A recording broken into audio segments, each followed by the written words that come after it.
What's up, Armor Down? Hello, hello, hello. What's going on? So you all have been patrons of Armor Down, members, uh, for 3 months, and we're so proud to be sending you the official Armor Down meditation cushion. That should arrive in the mail. I'm gonna throw some other stuff in there too.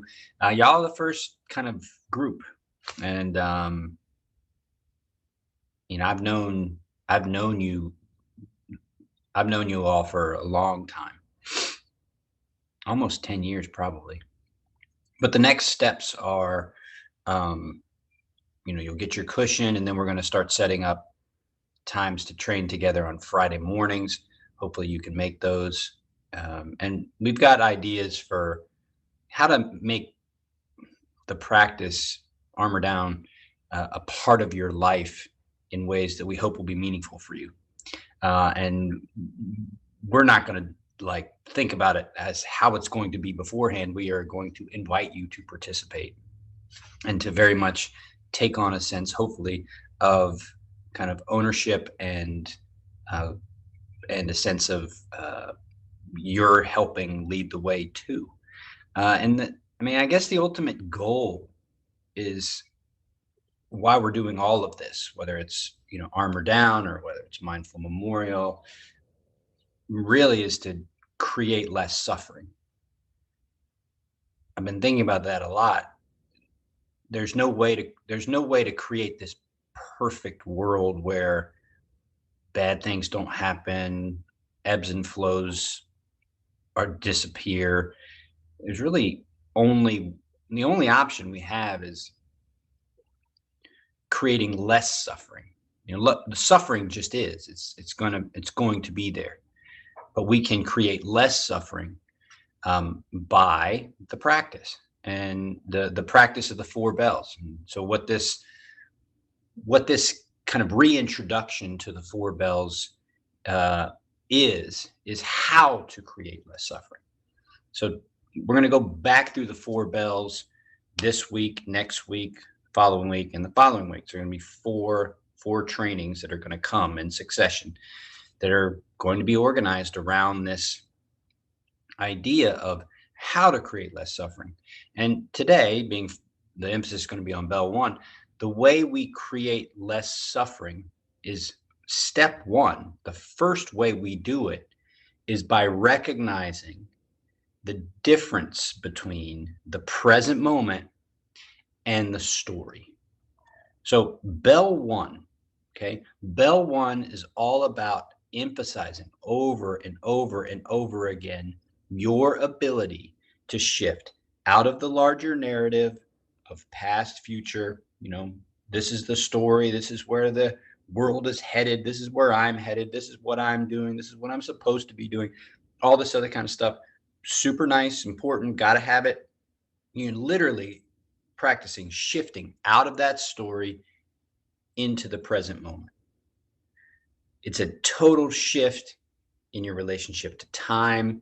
It's a shift in your relationship to your being. It's a shift in your relationship to focus. So what are you focusing on? So that's bell one. Bell one is really practicing distinguishing between the narrative of time, past and future, to the experience of presence. Now, it doesn't mean your mind disappears. It sometimes can. It doesn't mean that you go into this special zenned out place. What it means is you're practicing choosing. You're practicing choosing to go from past future narrative to what's happening in the present moment. And that's bell one. Bell one is all about that focus, really getting in. So here's the kind of things to pay attention to. So you're going to get your cushion, right? So your cushion comes in the mail. You're starting to think about, okay, where do I want to set it? Where do I want to create my seat? And so what I've done is I've created my seat in my garage. The reason why it's in my garage is, when my children aren't with their grandmother, they're, coming down at different times of the day. They're making noise, doing all that kind of stuff. Fine. Do it in the house. In the garage, it's mostly my space. So it's a good space. It's a predictable space. So you want to think, okay, what's a predictable space? So you get your predictable space, then you kind of just create comfort. What's comfort for you? Maybe there's extra cushions, maybe there's extra mats, whatever. What's comfortable for you? What you're trying to do, what you're trying to create is predictability. You want to create a predictable environment that you can rely on so that when you do engage with the practice, there is less interference. It's okay if you get distracted. It's not that big of a deal. But the key is to find a space that you feel good with, you feel comfortable with, and is predictable. So once you've found that space, then you want to establish the seat itself. Now, I don't really think there's any right way to do it. I've been doing crisscross applesauce. I'm trying to get overtime into full lotus, but I don't know if that's going to work for me or not. So you really got to pay attention to your own body. I mean, I'm sitting right now, crisscross applesauce, and that's okay. One of the things I've noticed about my left ankle is if I flatten out my left ankle too much, it starts to hurt my ankle over time. So I'm actually practicing with my foot kind of in crisscross applesauce, not flat. I mean, none of that really matters. But what matters is you're listening to your body and you're establishing a seat, right? Now, the difference between a seat and say like a yoga practice or whatever is you're practicing sitting still. Why sitting still? Why not, this or Tai Chi or Qigong or whatever?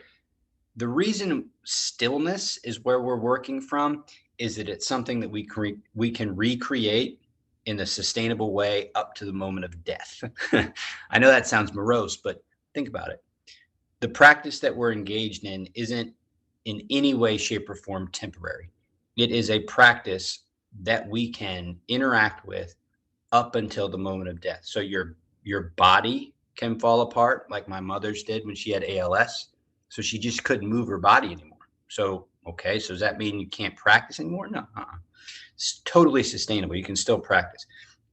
So stillness, we know that of all the things our body can do, stillness is at its base, right? So we can practice stillness up to the moment of death.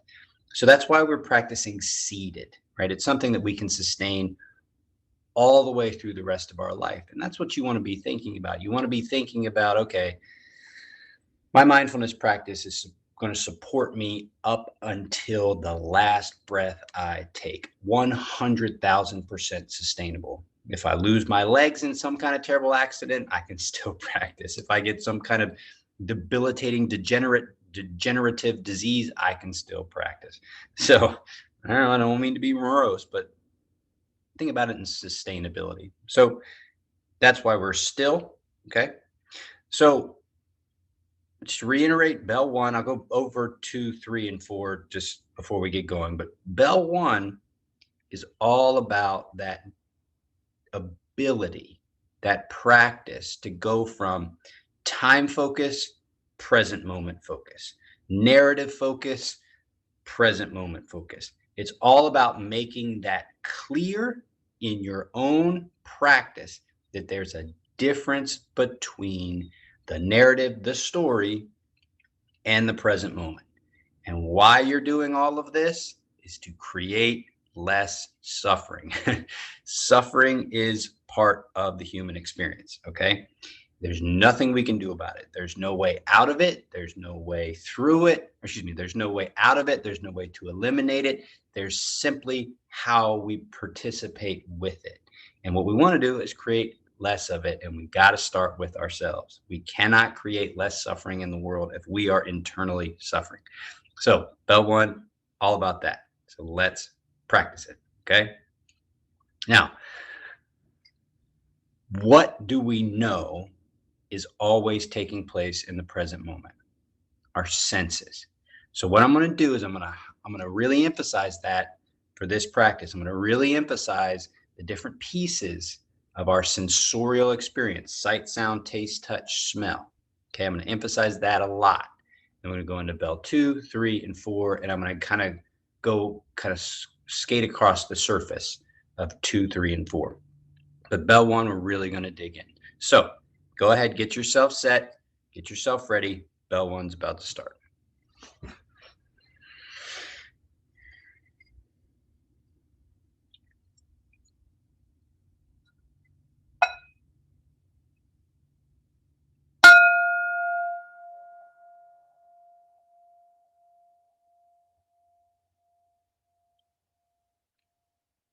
So just start with eyes. Just take a look around your space. Start with simple things. Just notice shapes.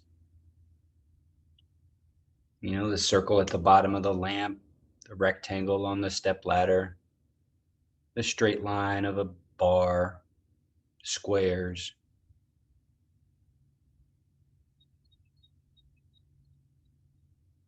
Now just go light and shadow. What happens when you focus on the present moment is all these aspects of the present moment start to show up that you just didn't pay attention to before. It's always there. You just didn't pay attention to it. So light and shadow.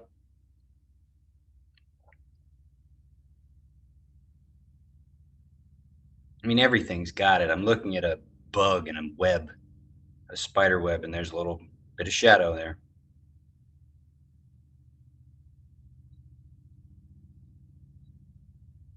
Now, because I'm in a room, right, I can't see outside the room, but I can become aware of what's outside the room by closing my eyes and focusing on my sense of sound. So I got a helicopter outside the house. That's maybe a quarter mile away, half a mile away. I'm aware of something taking place a half a mile away with my sense of sound. Then I can move in further right outside the room or birds.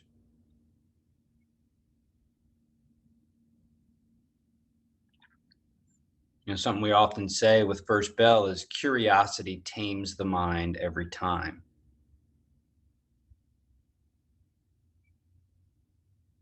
So how many birds can I hear? You kind of tasking the mind. Say, all right, mind, let's give you something to do in the present moment. You're typically always running around doing this, that, going into the past, jumping into the future, planning, et cetera, et cetera, et cetera. What do you hear?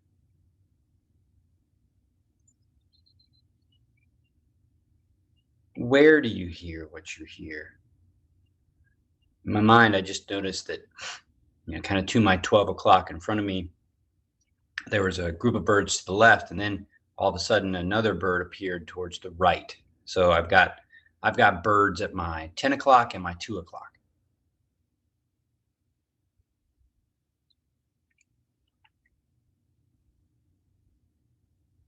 So taming the mind includes kind of reinforcing to the nervous system that everything's okay. Everything's safe. If you've got a traumatized nervous system in any way, shape, or form, it's looking for threat, no matter whether there's threat or not. It's looking for threat. And so it's on alert. You can talk to it. Be like, hey, look, listen, there's nothing going on. Let's set the perimeter. We'll go from, a quarter mile out to or to, 100 yards, 100 feet, 50 feet, 25 feet, 10 feet.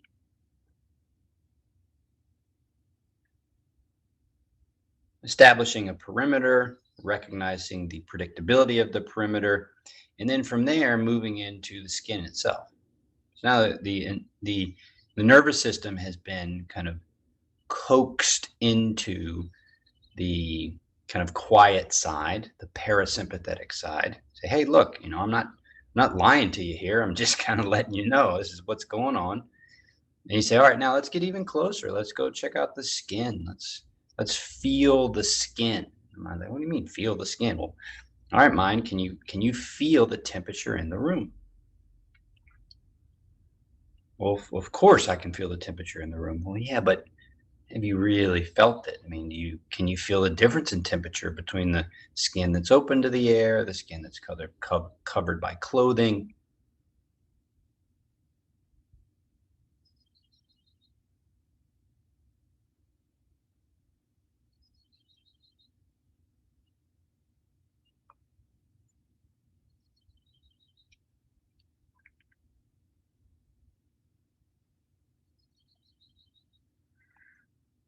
So the weight of fabric or the pull of fabric or the elasticity of a waistband,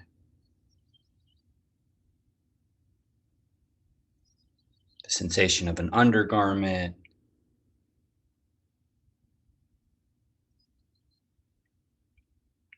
All right, so now we've gone, sight picture, we've gone sound, the sound awareness, sight picture, sound perimeter, sensation on the skin, temperature differences. And there's so much to feel. So like right now I've got a little bead of sweat moving down my front, two beads of sweat. And so it's like I can feel the fabric, I can feel the movement of the sweat and the coolness of the sweat, like the coolness of the skin right under the path of the sweat. So a little drop of sweat that's moving down my front, I can feel it moving, and as I pay attention to the feel of the sweat moving down my front, I can feel little goosebumps around different areas of my body. It's like a whole world that's right there that you just have to zero in on for it to open up.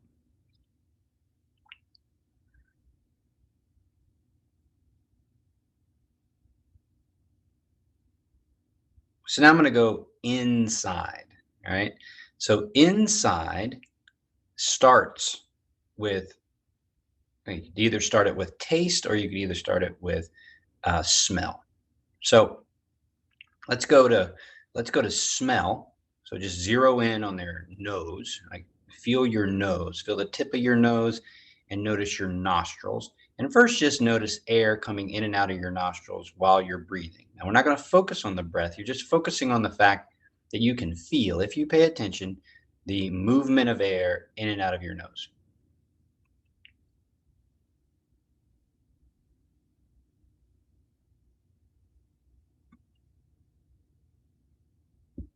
Now, start to study. Remember, curiosity tames the mind. Start to study the smells coming in.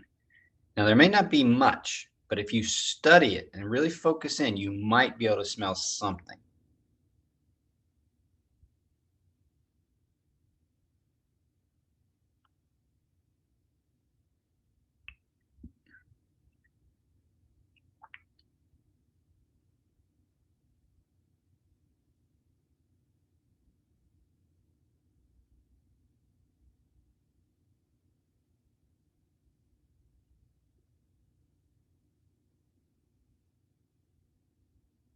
And when you do smell something, like I can smell wood. I can smell wood.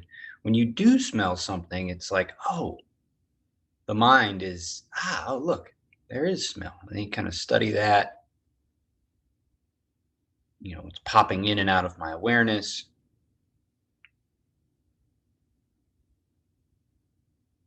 That's another phrase we use in First Bell is taming the mind. So, an untamed mind is all over the place. And because the mind can go anywhere, it can go into the past to infinity, to the future to infinity, it can make up shit and do whatever it wants.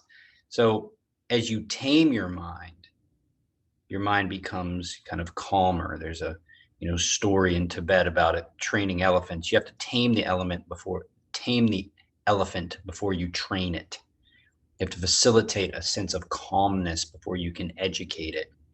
So when the first bell starts, you have to begin with the Western mind, Twittered and Facebooked and Instagrammed and TikToked. And if you ever scrolled through TikTok, oh my God, it's like bombarding the senses, sounds and sights, just so much going on. And the more you do of that, the more your mind is kind of ready for that. So when you're practicing, taming the mind. You have to kind of coax the mind into the present moment by showing it that there's stuff to look at, stuff to sense, stuff to be interested by. And the more you do it, the easier it is to tame. So now finally we'll go to the mouth, inside the body. And you just notice the experience of the mouth. I mean, you've got the tongue, you've got the center of the tongue, you got the sides of the tongue, the tip of the tongue. You got the sensation of your tongue against your teeth. You got top teeth, bottom teeth. You might even notice if your jaw is clenched in any way. Release that. Then you have the sensation of moisture, wetness of the saliva in your mouth. You might even be able to notice the space in the back of your mouth, the space between the roof of your mouth and the beginning of your throat. The mouth is full of things to notice, and then there might even be taste. So all that's going on in the mouth right now. Just noticing.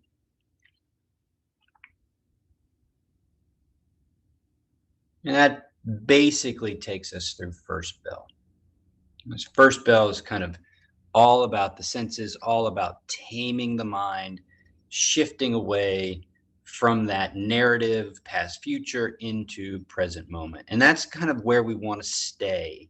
We want to stay focused on the present moment. And then each successive bells, 2, 3, and 4, are the layers of what it is to be in the present moment. So let's go to bell 2. We won't spend as much time here. That's next week. So I go into bell 2, and the first thing to think about in bell 2 is the spine. So first, the base of the spine. The base of the spine is your body's base. So it's your legs. It's what's touching the ground. So if you're seated in a chair, it's the bottom of your feet. It's the backs of your legs. It's your buttocks. If you're crisscross applesauce on your cushion, it's everything below the base of your spine. And you want to think about the spine as active and alive. All the tissue surrounding your spine has all kinds of capability. I mean, if you think about how tight things can get, how loose things can get, you want to think about your soft tissue as this super smart, super reactive, super powerful kind of,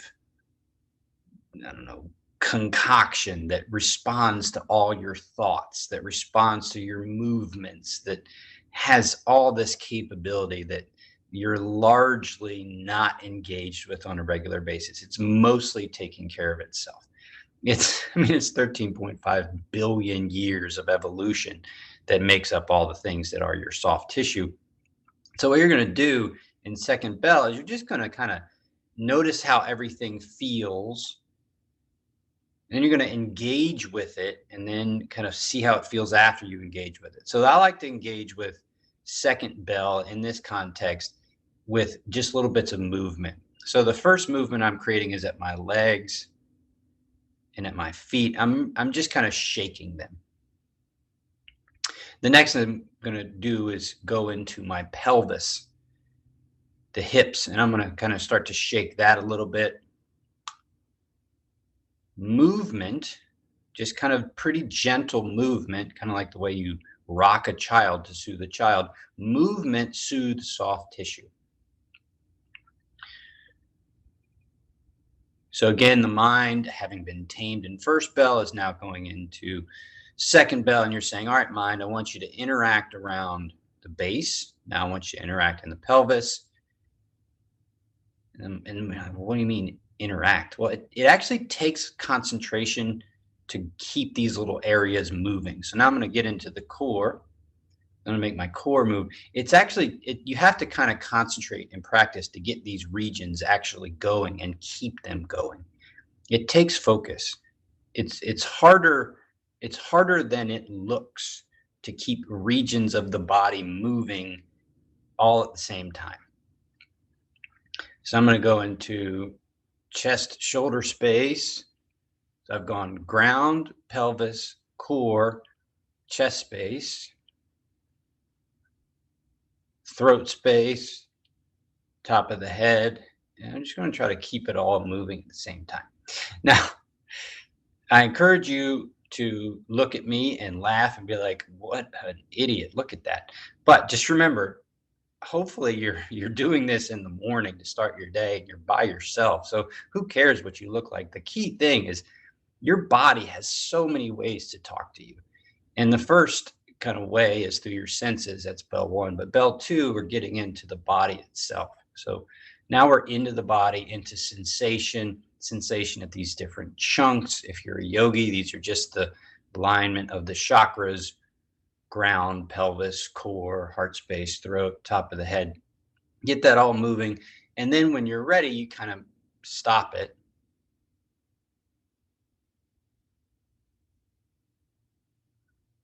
And just notice how the body feels after you've interacted with it a little bit.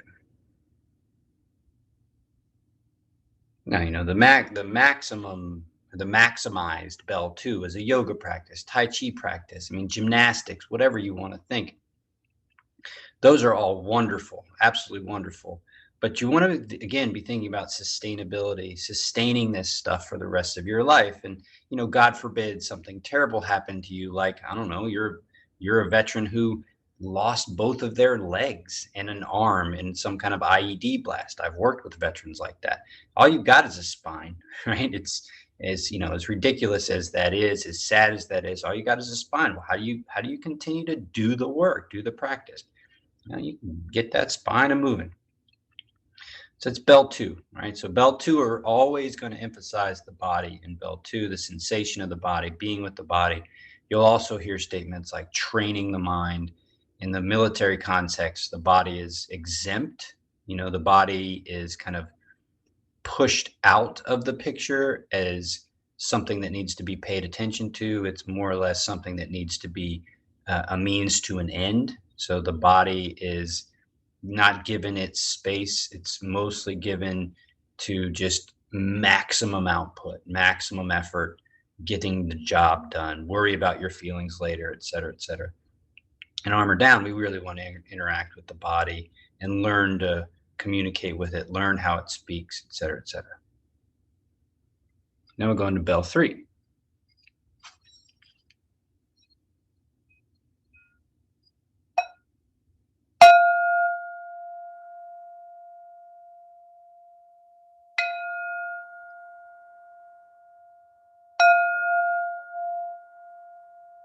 Let's get a better strike than that second bell.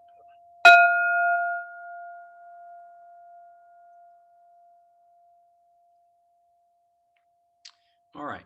Now, bell three is all about the breath. There's so much to the breath. I'll introduce just a little bit of it because I don't want to take too much more time on this. Bell one was the focus today. But the main thing to think about in bell three is just distinguishing between your breath as it is and your breath as you interact with it. So, just noticing your breath without you changing it or doing anything with it, noticing its location.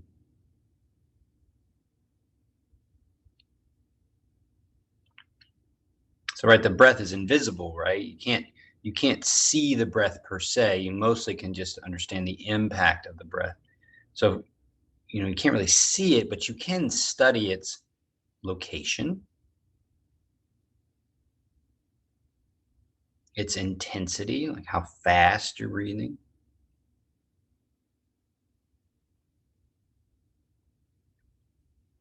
its direction. So you can tell which way your body is kind of accepting the breath, where things are expanding, where things are contracting, where things are moving.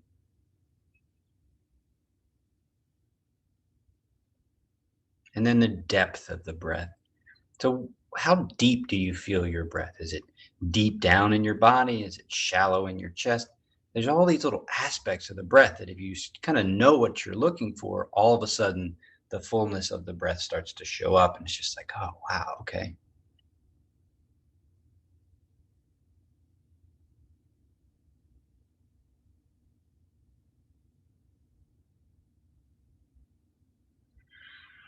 So we call that lids.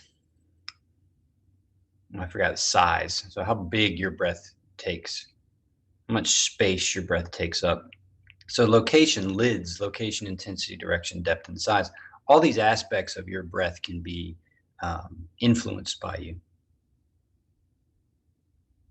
And the coolest part about that is, yet again, you can influence your nervous system. You can start to calm your nervous system with bell one, settle it into the present moment.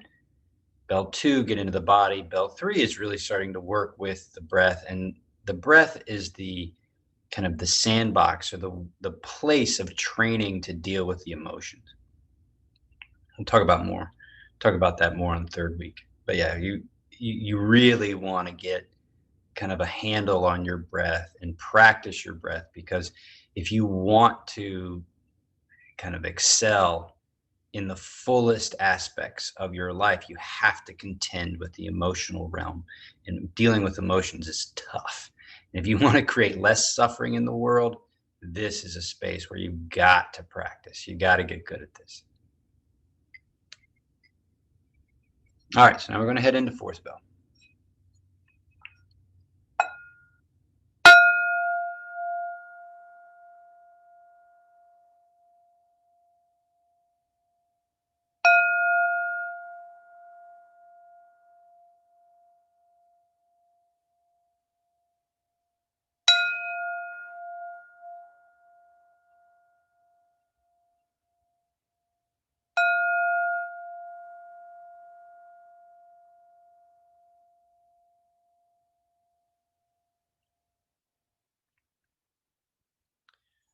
So by the time you get to fourth bell, you might experience a sense of deepening. The kind of the depth of the inner world is like going from like a, in my mind, it's like a straw. Like, so I can feel the inner world in the beginning of the practice is like a straw, and then it's like a glass of water. And then by the time I'm at fourth bell, I'm in the depths of the inner world. It's like an ocean of stillness within. And within this ocean of stillness is the kind of the mysterious part of the human experience, the power of the heart, right? The power of the heart, the power of goodwill, the power of honor.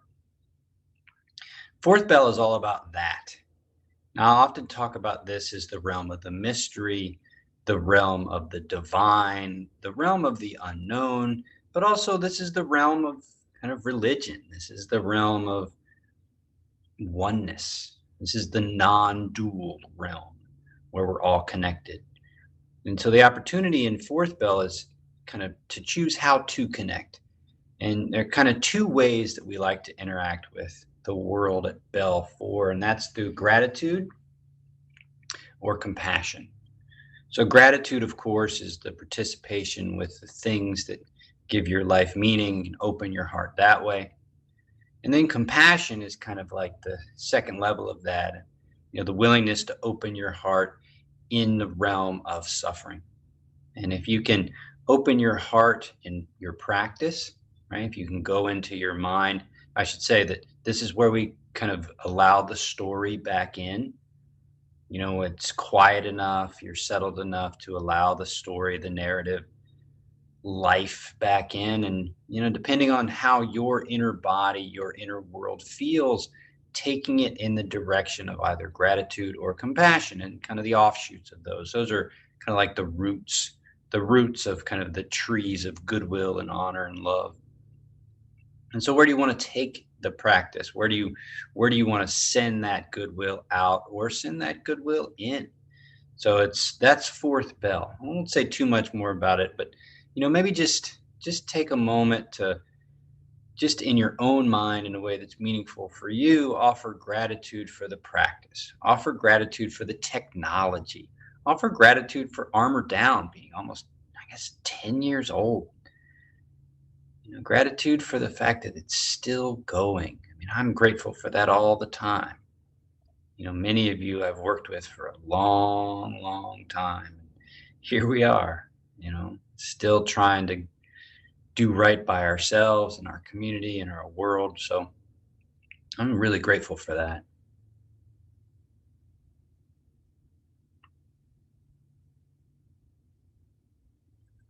Now the end of the practice is intentional. It's 2 breaths, an inhale and exhale, then an inhale, and the second exhale finishes up.